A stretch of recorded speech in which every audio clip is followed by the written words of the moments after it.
আসসালামু আলাইকুম। রোদে দেওয়া ঝামেলা ছাড়া আমের আচার বানাবো।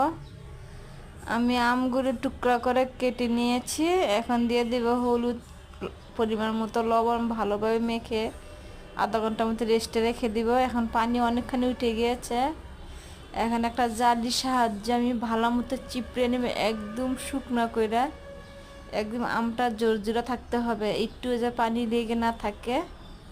আর আমগুলি একদম পারফেক্ট চিপানো হয়ে গিয়েছে। এখন দিয়ে দেবো মরিচের গুঁড়া, সরিষা আর সব ধরনের মশলা পেস্ট, মানে ব্লেন্ডার করে নেওয়া হয়েছে, এগুলো দিয়ে দিব। এখন আমি আচারগুলির বোতলের ভিতরে ভরে নিব, সাথে কিছু রসুন অ্যাড করে নিব।